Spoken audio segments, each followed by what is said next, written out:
Good day. My name is Mercy Otis Warren. I was born on September 25th, 1728, right here in Barnstable.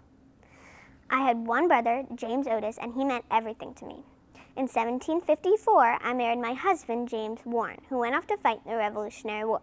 In fact, he and my brother fought side by side together on Bunker Hill in Boston.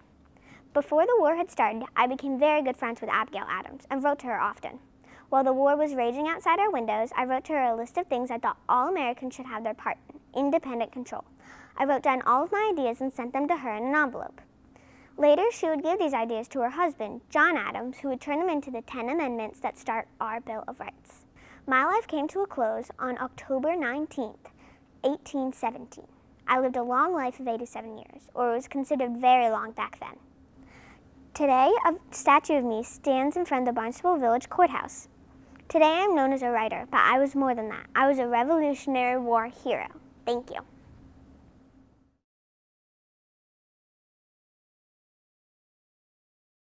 With Cape Media News Conversations, I'm Sarah Colvin. The 2018 Mercy Otis Warren Cape Cod Woman of the Year nominations are open now. We're going to talk about the award. We're going to talk about Mercy Otis Warren, the woman who made history here on Cape Cod, as well as the amazing women of Cape Cod who have been past recipients. Joining me today in studio, I welcome Ed Maroney, who's on the nominations committee for the Mercy Otis Warren Cape Cod Woman of the Year. Is that correct, Ed? You are. Got it. Indeed. And of course, the most recent two recipients of the award, Ann Williams and Dolores. Daluz. Ladies, thank you so much for joining me today.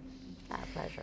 So let's start out by talking, of course, Cape Cod, Barnstable, a hotbed of patriotism. So much happened here, and Mercy Otis Warren was really at the forefront of that, blazing a trail for female activists long before that was really a big thing. So Ed, tell me a little bit about what you know about Mercy Otis Warren. Well, we do know that she, and I'll be referring to my notes, and I'm very honest about that, that she was born in 1728, and she was one of the children of Colonel James Otis. This is a West Barnstable family, and the Otises were a very important family in the history of Cape Cod. He was a judge and was a member of the Commonwealth's legislature as well, and he was had some advanced ideas for his time, and one of his advanced ideas was that there was no reason that women shouldn't be educated as well as men. Right. And so when Mercy's brothers had their tutorials, she was there as well, and very early on developed her wonderful skills. She was a poet, she was a playwright, she was a historian, and she was also, of course, deeply involved in the activities of her time. She was a supporter of the Revolution. She was a dear, close friend of John and Abigail Adams until she wasn't. That had to do a little bit, I'm afraid, with some disagreements regarding how the Revolution was conducted and whether Mr. Adams wanted to be a monarch or not. They had a difference of opinion, but they reconciled toward the end.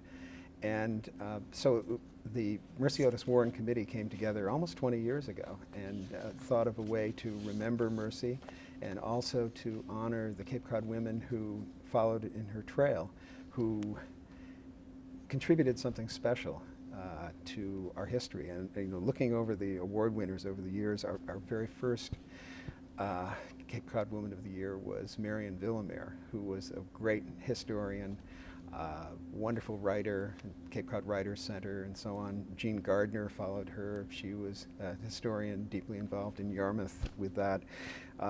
You can jump around the list. There's Bonnie Snow, another wonderful historian from Orleans, Felicia Penn of the Penn family of Puritan clothing, who's also been deeply involved in civic affairs, Eugenia Forts, who with the NAACP and all she did for civil rights and human rights in town. Josephine Ives, who I remember from 30 years ago when I first came to the Cape to be a reporter. She was elected around the same time. She was the first female selectman from Chatham. Oh, yeah. And there are so many other people I could tell you about on this list, but one of the things I hope we can do is hear from two people who are with us right now today. Absolutely, and that's a time to bring Anne and Dolores into the conversation, and I'm so honored to be here with you today, and I can't wait to hear more about your stories. So Anne, let's start with you. Tell us a little bit about yourself and your activism here on Cape Cod. Well, that goes back a long time. And I don't know why I was chosen for that. I was honored to be chosen for this award. I have been very active in my church, and I've been very active in Rotary. And that's probably one of the reasons, because they didn't have women go up in Rotary, and I became the first district governor in our area. And so all of a sudden I was known to, as my husband always said, shut up, Ann, or mouth the words, because I always had to have a word to say. And I actually met Dolores and her husband, Joe, because we did different things together. And so the boys used to kid us all the time. And they used to both say, well, no, that's okay. You can do what you want to do. We'll do what we want to do. And hopefully you didn't shut up when he told you to, right? I mouth the words. I sing off tune, and I would be on stage, and I would mouth all the words. I knew all the words. Wonderful. And so, I mean, you know, in your journey as a woman, as becoming involved, did you find any roadblocks, or was it important for you to get out there and say what you needed to say and really be a part of the community? I was very fortunate. I was sent in to work with the Corps of Engineers in Boston, and there were gentlemen all the way around the table, and it was like, and I'm allergic to cigars. And so they said, well, we'd like having you here. You contributed very nicely. But what can we do to make it your comfort here? And I said, you can stop smoking cigars. And they said, gentlemen, we will no longer smoke cigars when Miss Baher is here. Well, that's wonderful. So an achievement right away. And of course, you continue, Anne, to serve on boards and committees as well. You're a part of the Cape Cod Regional Technical High School. Yeah. And tell me, are there things that you have done, things that you have been part of that really have been particularly meaningful to you over the years here on Cape Cod? Many of them have. I did get involved in Rotary when they didn't have women coming in as members of Rotary. So that was a big milestone. And again, we had a gentleman, and my husband said, well, I guess if we're going to take you in, I might as well vote for you. Good, and I'm glad he did. Well, you know, it's just one of those things. And then he had passed away by the time I really got involved in Rotary. And then I went up the ladder. So I have done a lot of good things through Rotary. Wonderful. And Dolores, how about you? Tell us a little bit about yourself and your journey here on Cape Cod. Joe and I moved here in 1957.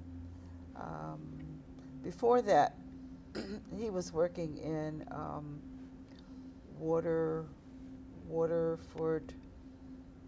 Connecticut, and he couldn't find a place for us to live. Then we were staying in Delaware, where I was born and raised, and waiting to find a place in Waterford. And we never could find a place. The only place they wanted to put his family was in the projects, and he said no. So we moved down to Osterville and stayed with his father in a one-bedroom cabin. I had 3 babies, and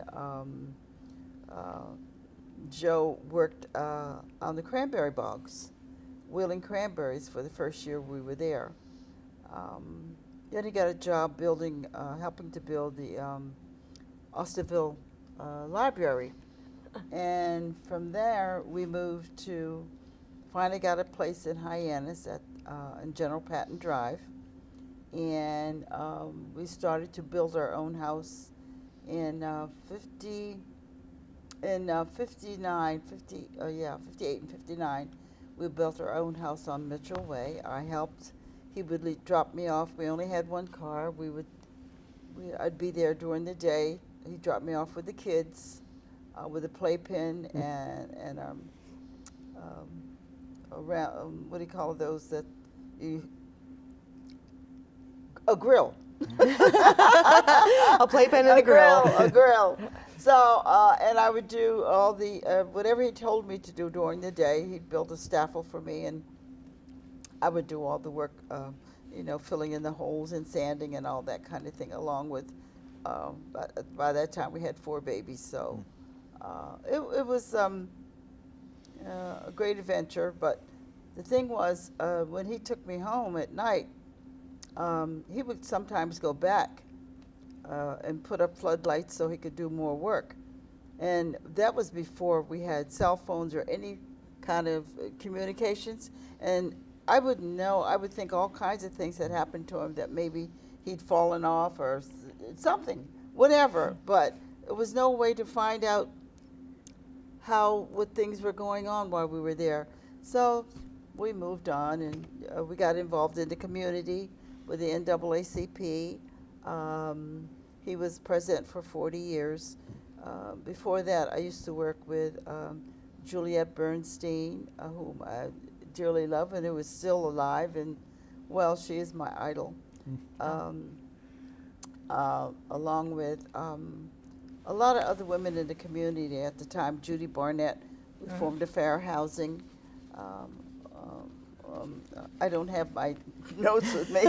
That's okay. Just there's so many amazing people, Yes. and you know, such important work with the NAACP, and you and Joe, I know, so involved with that, and with civil rights here, really nationwide, which still continues to be an issue. Talk to me a little bit Yes. about, you know, forming the NAACP on Cape Cod and some of the work that you've done. Well, when we got here, it was already formed by a group in Falmouth. Then we had a chapter here in Hyannis, where Margaret Mosley and Eugenia Forts and a few other people, but they were the mainstays of the Hyannis group. So we were very busy into housing, and Emerson Mosley, who was Margaret's husband, retired here as well. So we were very busy getting jobs for people in the community. In fact, our branch was the first branch in the county to establish affirmative action. So, did I say county? I mean in the state of Massachusetts. Wow. Yeah. That's amazing. Right, yeah. So we had affirmative action here. It was not much action going on on behalf of the officials, but they were probed and pushed by especially Emerson Mosley, who was a retiree from the AFL-CIO. So he led us in how to do things in the proper way. So yeah, it was a lot of work being done back then. So what was your reaction when you were told that you were getting the Mercy Otis Warren Cape Cod Woman of the Year Award? They just made a mistake.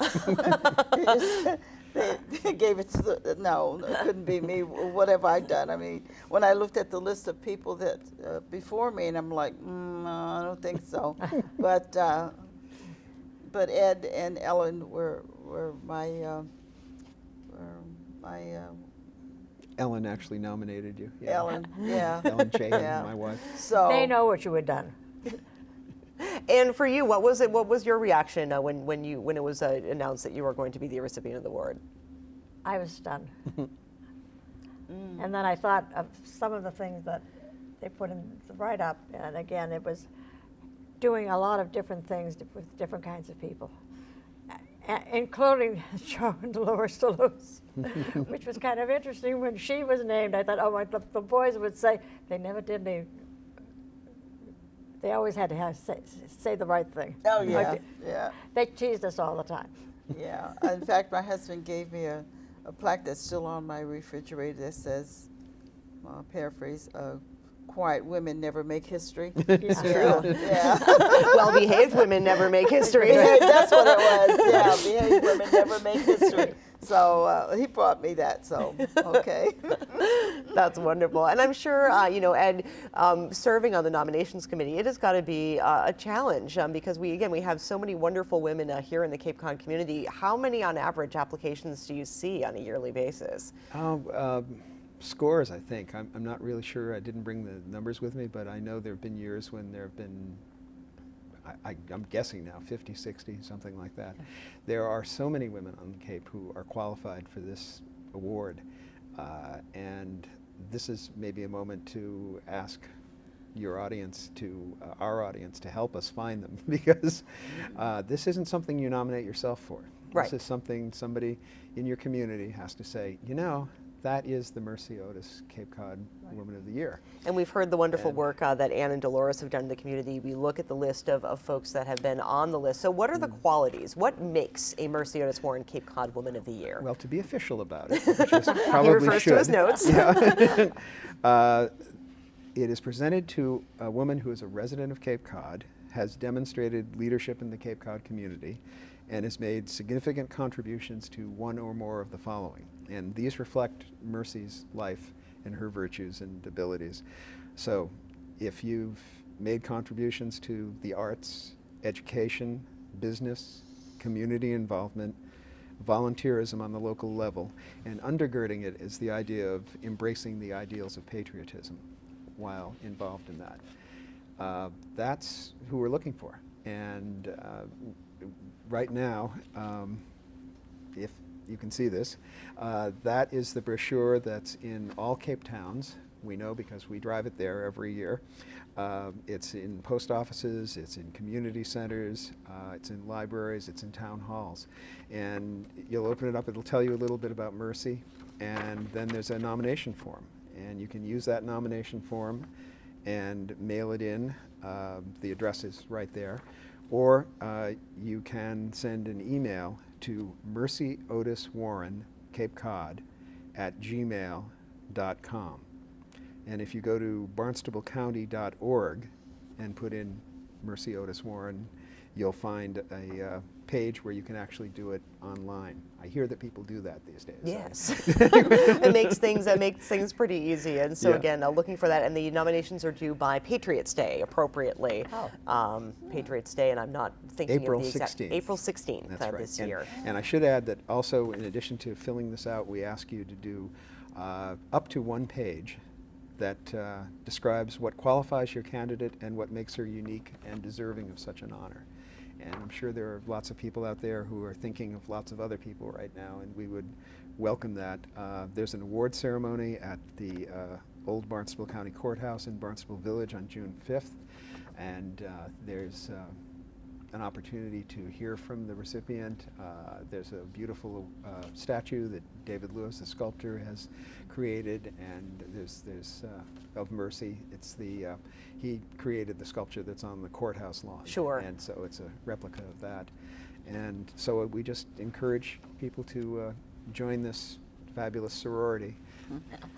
So I want to talk a little bit more about women in leadership. You know, I think that we're in a time where women are really, again, having to raise their voices and really make sure that we are heard in an appropriate and strong way. So if there's any advice, any words of wisdom that you have for women today to be able to ensure their voice is heard and to make sure that they can live the lives and be the leaders that they want to lead. And we'll start with you. What advice would you offer to women today? Be involved. And that's as simple as that. And I think a lot of times we see women wait to be asked to be involved. And I think that the solid advice, at least that people have told me, is don't wait. Just show up at the meeting and make sure your voice is heard. And Dolores, for you, what advice do you have? I would say be involved, volunteer, because from volunteering you never know where you might go from there. Yeah. Sometimes women don't know exactly where they want to be. But just find something that you like to do or a project and just stay with it and just see where it goes. It's just getting out of the house and being with other people is very important and around anybody's life is just being with people is just very, very important. So. And I think we can really be inspired by Mercy Otis Warren, and I know Yes. that both of you have done research and reading about Mercy, so there are qualities that Mercy Otis Warren displays that you recognize in yourself or perhaps that you find remarkable. Anything in particular about her? Yeah, I like the fact that she was a friend to her women friends. Yes. I love that about her, that she would ride miles on horseback sometime to go see her friends. and to, you know, just invite them to her house. It was, reading the book, it was very hard to imagine how she lived back then. She had 5 boys, so there was a lot of testosterone in the house. So, and her mother had 13 children, and only 7 lived. So she My was, goodness. yeah. Yeah. So she was always available to help out with her mother and be a friend to other women. That I really liked about her. Yeah, that would, yes. And for you, when you think about Mercy? Well, I understood when they put up the statues at the courthouse and that David had done. And I realized that I started reading about Mercy and the fact that she was educated, but the father, well, I loved it, the father decided if he was going to educate the boys, he could educate the daughter. And that's the most important thing. I mean, I was an only child and I was well educated. That was a father that wanted me to be educated. And again, it goes back to your parents. Are they people that get education? So I was fortunate in that I did. My father was a lawyer way back before we were talking. And he was a lawyer, and he was determined that I would have a good education too. Wonderful. That's very good. Yeah, I agree with education. Very important. Very, very important. Wonderful. Well, thank you, ladies, so much for joining me, and thank you for all of the influence that you've had on our community. You are an inspiration. Thank you so much. And Ed, of course, thank you for joining us. Thank you. And again, if people want to nominate, if they have someone in mind that they'd like to nominate for the 2018 Mercy Otis Warren Woman of the Year, where can people find those applications? At barnstablecounty.org or talesofcapecod.org. Also at your local post offices, town halls, community centers. Wonderful. So if there is a woman that you are looking to nominate, you can send those applications in. They're due on April 16th. The Mercy Otis Warren Cape Cod Woman of the Year Award for 2018. My guests today, Ed Maroney, Ann Williams, and Dolores Daluz, the 2 most recent recipients of the Mercy Otis Warren Cape Cod Woman of the Year Award. For Cape Media News, I'm Sarah Colvin.